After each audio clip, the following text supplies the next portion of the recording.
반갑습니다. 한 주간 동안도 평안하셨는지요?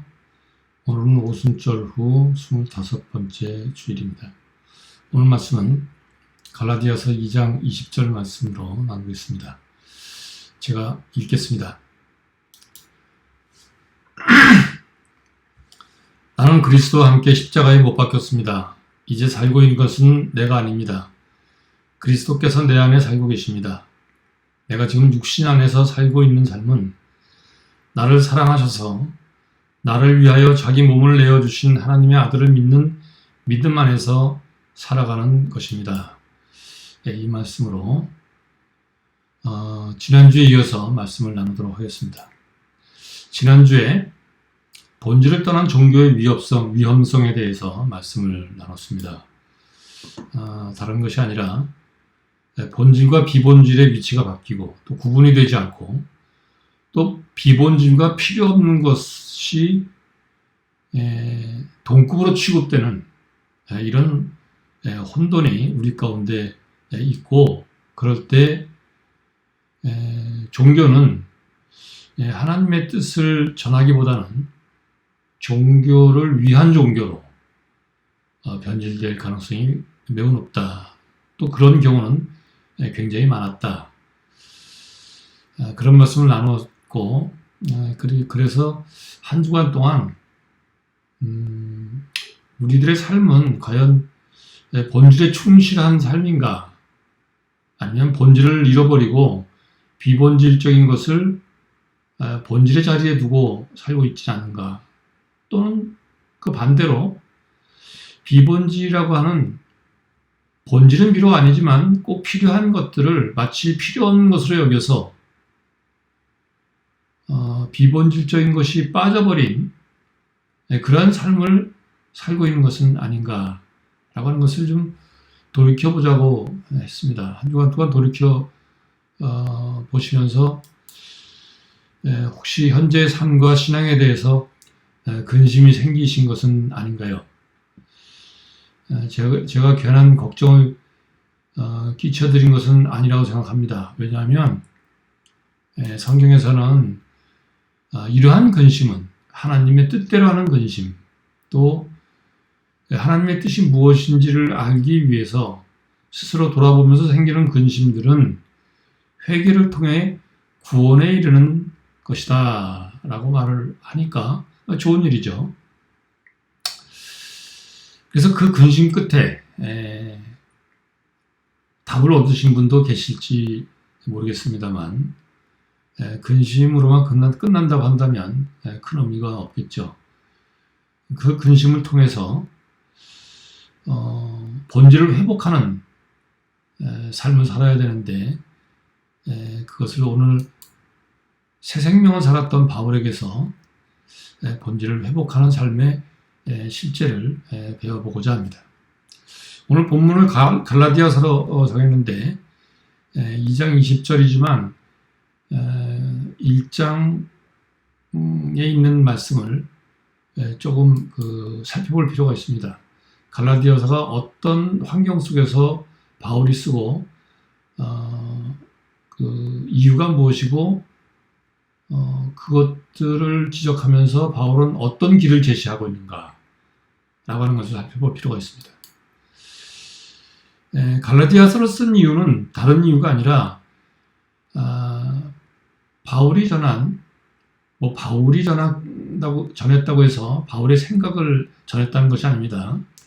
예수님으로부터 직접 들은 복음을 바울이 갈라디아에서 전했는데 얼마 시간이 지나지 않아서 다른 복음이 들어왔더라, 그겁니다. 그래서 1장 6절에 보면 이런 말씀이 있습니다. 여러분을 그리스도의 은혜 안으로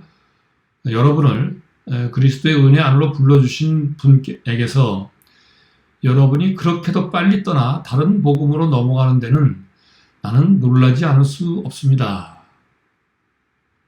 자, 바울이 전한 복음이 있습니다. 그것은 어떤 복음인가 하면 그리스도의 은혜로 불러주셨다고 하는 복음입니다. 기쁜 소식이죠. 죄인들을 그리스도 은혜 안으로 불러주셨다라고 하는 것인데, 근데 속히도 떠났다고 했습니다. 그래서 바울이 지금 놀래고 있는 거죠. 이게 무슨 말인가 하면 결국에 우리가 지난주부터 지금 계속해서 더듬어 보고 있는 본질과 비본질 가운데서 복음의 본질을 떠나서 비본질을 쫓으라고 하는 자들이 이 갈라디아 교회에 들어왔고 그 말에 귀를 기울이고 떠나는 자들이 있었다. 그런 말입니다. 그래서 이 이후에 1장 이런 말을 한 이후에 바울이 자기 자신의 종교 개혁에 대해서 이야기를 합니다. 쉽게 말하면 뭐 간증 비슷한 건데 그렇게 간증이라고 단순하게 말하기는 어렵고, 왜냐하면 바울은 유대교 율법학자였었어요. 그런데 그 유대교 율법학자가 유대교 사람들이 치를 떨면서 십자가에 못 박아 죽인 예수의 제자가 됐단 말이죠. 이것은 그 변절이냐? 아니죠. 변절이 아니라 바울이 깨달았습니다. 예수님을 만난 뒤에 내가 종교의 본질을 따른 것이 아니라 비본질적인 종교의 어떤 요소들, 전통들, 이런 것들을 마치 본질인 양 생각하고 그것을 신앙이라고 여기면서 살고 있었구나 라고 하는 것을 깨달은 거죠. 그래서 자기의 종교를 바꾼 것이 아니라 종교를 개혁을 합니다. 불교를 믿다가 기독교로 개종하는 것은 개종이죠. 그런데 바울은 종교를 개종한 적이 없어요. 여전히 여호와 하나님을 믿고 있었고 여호와 하나님이 보내주시겠다고 약속하셨던 메시아를 기다리고 있었는데 그를 몰랐을 뿐이죠. 왜? 비본질적인 종교를 갖고 있었으니까. 그래서 종교개혁이라고 말을 붙인 겁니다. 자, 비본질적인 종교 행위를 떠나서 신앙의 본질을 회복한 자신의 종교개혁을, 지금 간증을 11절부터 24절 전체는 아닙니다만 간증 부분은 아무튼 1장 끝부분까지 바울이 예수님을 만나서 변화된 것들에 대해서 이야기를 합니다. 이게 무슨 말인가 하면 다른 복음을 쫓아가는 사람들에게 복음의 본질을 떠나서 비본질적인 것을 종교의 실체인 양, 진리인 양 쫓아가는 사람들에게 바울은 여러분 종교개혁을 하셔야 됩니다 라고 하는 말을 한 거죠. 자, 그래서 바울의 종교개혁을 조금 더 세부적으로 간단하게 좀 살펴보도록 하겠습니다. 1장 13절 14절에서 자기가 유대교의 열성이었다라고 하는 것을 이제 고백을 하죠. 어느 정도였었는가 하면 하나님의 교회를 핍박하고 그 교회를 아예 없애버리려고 했었다. 이런 말을 이제 그 갈라디아서 1장에서 하죠. 그리고 유대교 신앙과 전통에 다른 사람들보다 훨씬 더 열성이었던 사람이었다. 이것이 참 진리인 줄 알고 그런 말이에요. 그런데 15절부터 19절까지 오직 주님만 바라보며 종교개혁을 할 수 있었다. 자기 자신의 신앙개혁이라고 해도 좋고 종교개혁이라고 해도 좋고 15절 16절은 하나님이 자기를 부르셨고 또 주님을 보내주셨다. 다메섹으로 가는 길에서 예수님이 바울을 부르시고 만나주시지 않습니까? 그랬다는 거예요. 이것이 시작이었습니다. 그 스스로 뭐 공부를 하다가 깨우친 것도 아니고 기도를 하다가 깨우친 것도 아니고 무슨 다른 것이 아니에요. 예수님이 만나주신 거예요. 자, 만남이라고 하는 단어가 여기 나옵니다. 자, 이어서 뭐라고 또 말을 하는가 하면 예수님을 만난 뒤에 사도들을 만나지 아니하고 아라비아로 갔다는 말을 해요. 아라비아로 가서 무엇을 했는지에 대해서는 구체적으로 말하지 않습니다. 바울은 자기가 예수님을 믿으면서 생겼던 일들을 또 했던 일들을 자세하게 말하지 않습니다. 오히려 숨기려고 하죠. 이해가 되죠. 자랑이 될까봐 염려했던 것이고, 또 다른 사람들이 감당하지 못할 말들을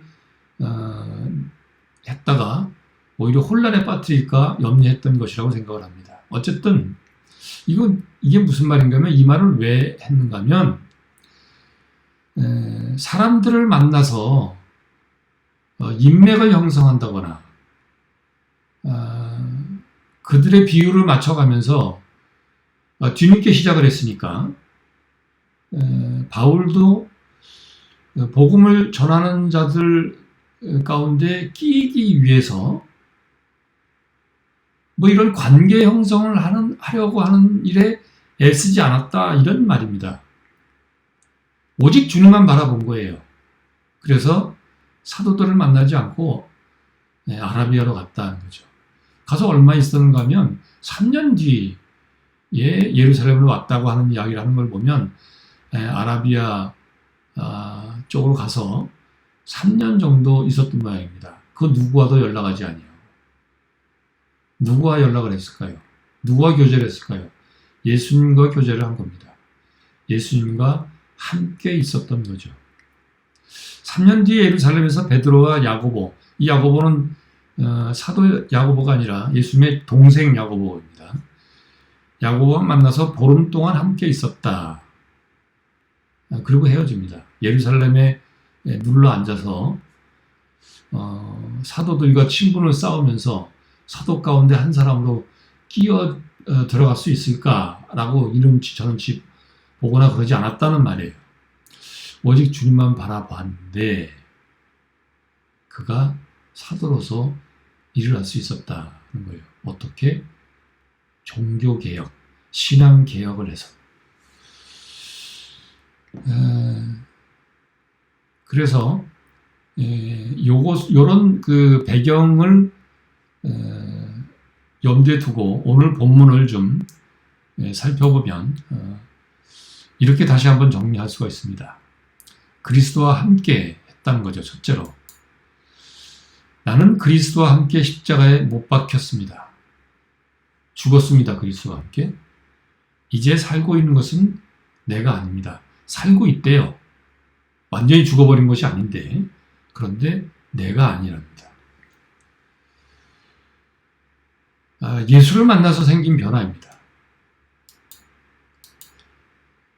과거의 영광과 지식, 아픔과 상처, 성공과 실패 등 과거의 모든 것이 배설물 같았다라고 하는 바울의 고백이 여기저기 흩어져 있는 것을 모아보면 이런 말입니다. 그 과거라고 하는 것이 결코 부끄러운 과거는 아닙니다. 세상적으로 볼 때. 많은 사람들에게 존경받았을 것이고, 또 전도가 양양하다고 또 칭송도 들었을 것이고, 대제사장에게 직접 나가서 다메섹에 있는, 이제는 예루살렘에 이제 예수를 믿는 자들이 남아있는 것 같지 않으니까 다메섹에 가서 예수를 믿는 자들을 잡아오겠습니다. 허락을 받아서 다메섹까지 갈 정도로 열정적이었었습니다. 그런데 그 모든 것들이 부끄러웠어요. 그래서 배설물 같았다라는 말까지 하게 됩니다. 결국 이렇게 해서 스스로에게 사망 선고를 내립니다. 이렇게 그리스도와 함께 십자가에 못 박혔습니다. 이 말이, 그리스도와 함께 십자가에 못 박혔다고 하는 말이 결국엔 이 말입니다. 그렇게 자랑스럽게 여기던 것들이 그리스도의 십자가 앞에서 아무것도 아닌 것을 깨달았습니다. 왜?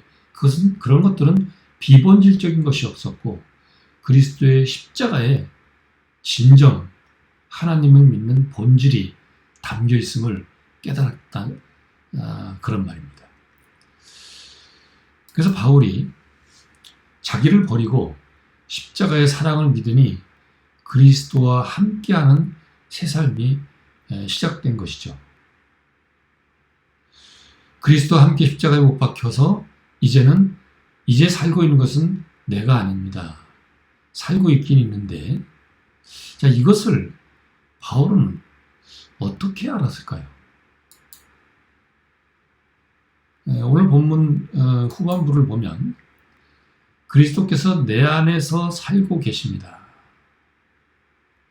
내가 사는 것이 아니라 그리스도께서, 나는 죽은 거예요. 그러니까 배설물과 같은 나는 죽은 것이고 그리스도께서 내 안에서 나를 대신해서 살고 계신 것입니다. 라고 말을 합니다.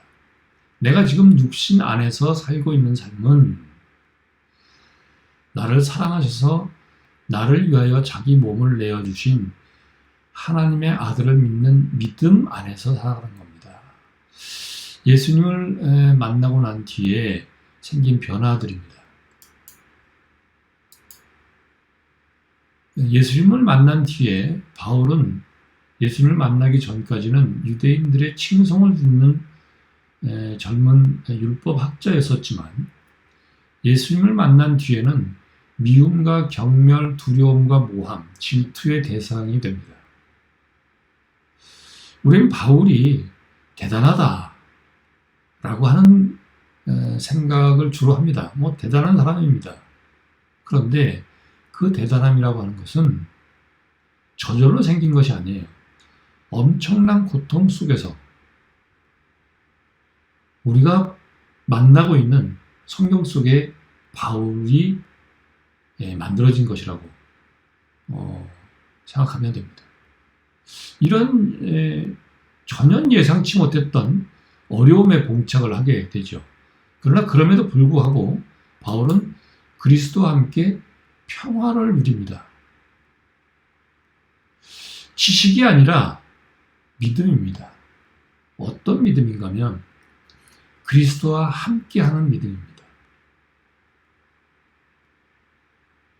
이 세상을 옮길 수 있는 힘은 그리스도와 함께라고 하는 믿음 외에는 없습니다.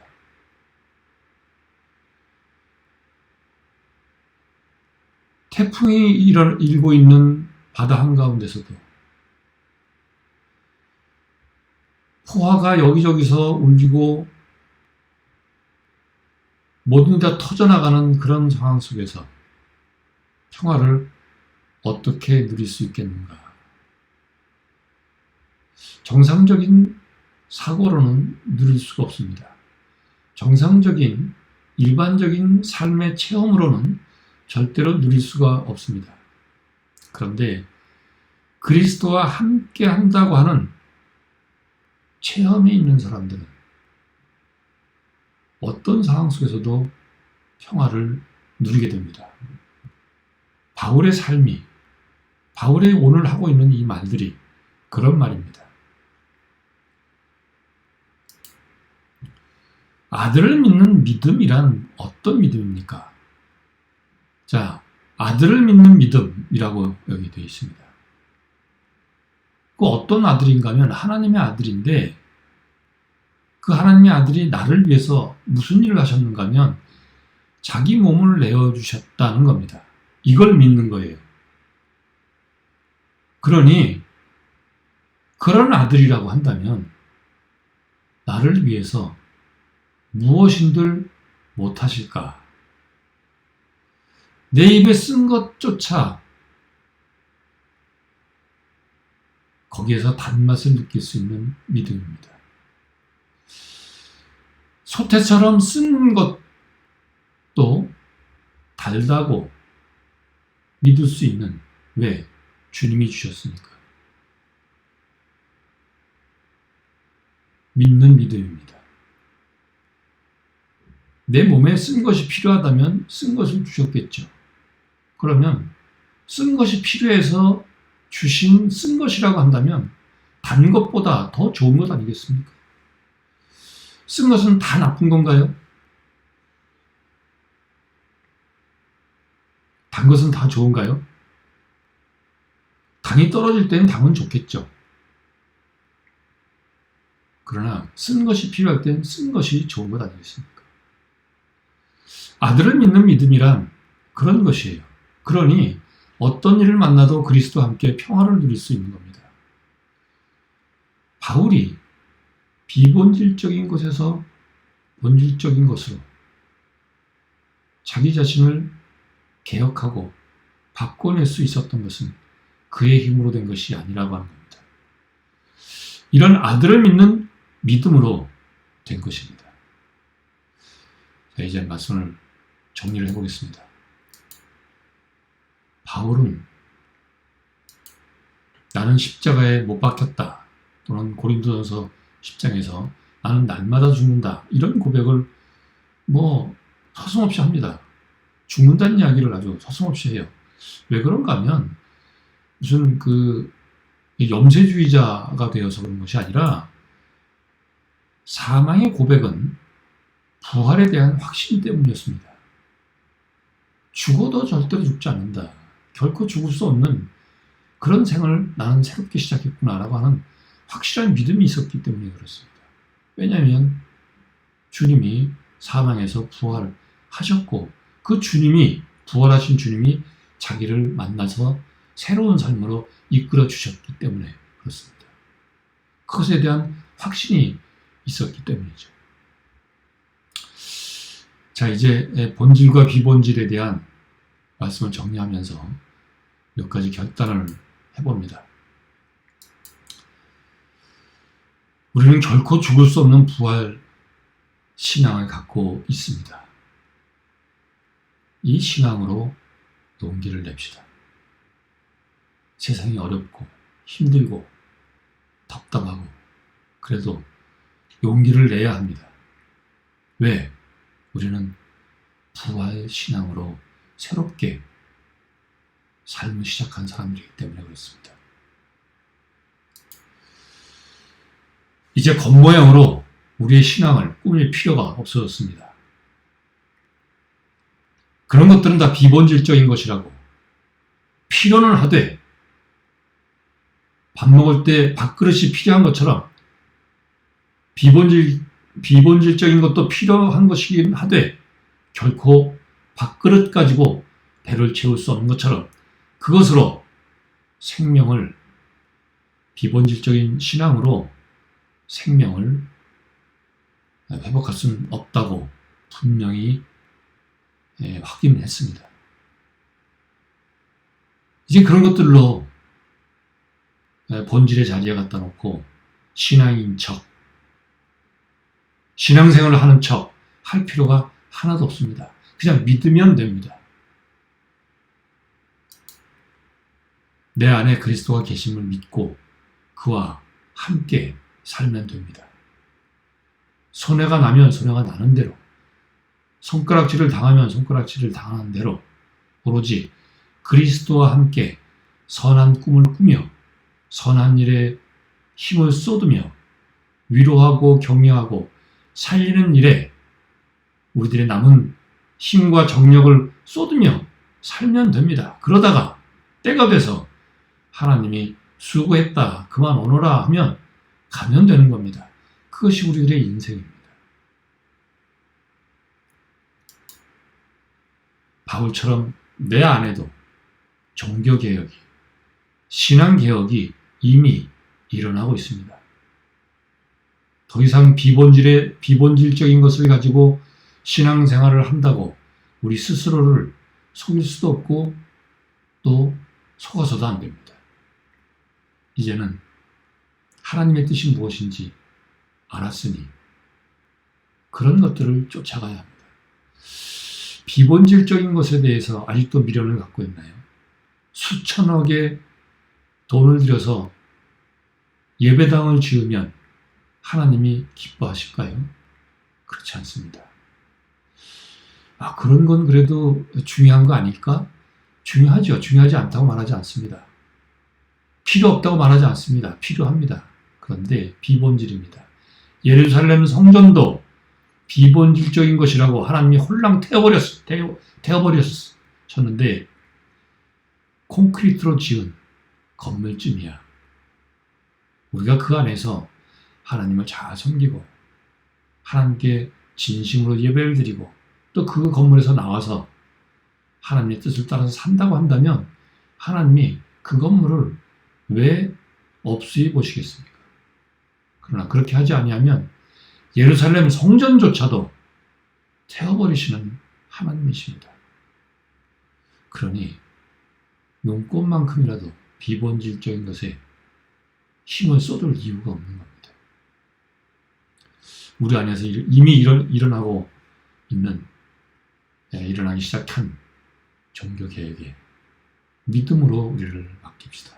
그래서 바울처럼 종교를 개혁하고 신앙을 개혁하고 새로운 삶을 다시 시작하는 그런 은혜가 우리 모두에게 있게 되길 간절히 바랍니다. 이제 중보 기도 제목을 나누고 축도로 예배를 마치도록 하겠습니다.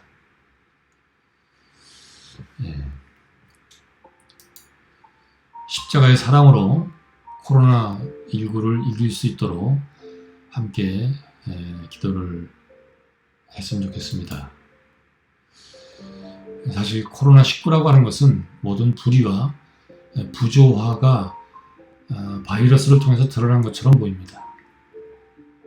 우리가 말씀을 나눈 대로 말하자면 비본질적인 것을 본질 자리에 갖다 놓고 살아왔던 우리들의 삶의 열매가 보인 것은 아닌가라고 하는 생각까지 하게 됩니다. 어쨌든 이 모든 불의와 부조화를 이길 수 있는 힘을 십자가에 나타난 하나님의 사랑이라고 오늘 본문을 통해서 적용시킬 수 있습니다. 이를 믿는, 하나님의 사랑을 믿는 믿음을 주시길 간절히 기도하면 좋겠습니다.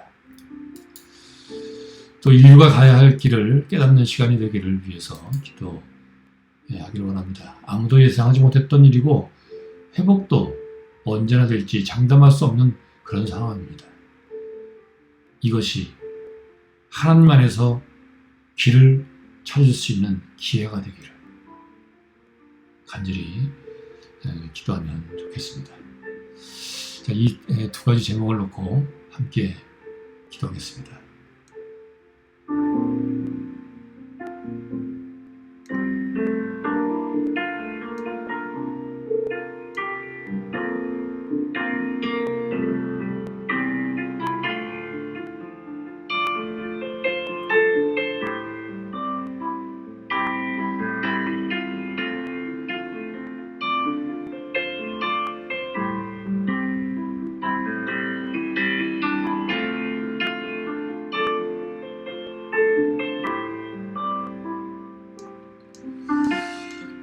예수님의 이름으로 기도합니다. 아멘. 이제 축도로 예배를 마치도록 하겠습니다. 이제는 우리 주 예수 그리스도의 은혜와 하나님 아버지의 크신 사랑과 성령의 역사가 예수를 믿는다는 말과 지식이 아니라 주님의 십자가의 사랑을 믿는 믿음으로 쓴 것조차 주님이 주시는 은혜로 받으며 살겠다고 다짐하는 주님의 귀한 백성들과 이들의 가정, 자녀, 그리고 수고하며 가꾸는 모든 사업 위에 평화의 땅이 되길 간절히 바라는 조국 대한민국과 하나님이 주신 자연을 지키며 가난을 이겨내길 원하는 마다가스카르와 코로나로 고통당하고 있는 이를 극복하기 위해서 애쓰고 있는 모든 사람들과 복음 들고 오늘도 길 위에서 길을 가고 있는 모든 일꾼들에게 영원토록 함께 하시길 간절히 축원하옵나이다. 아멘.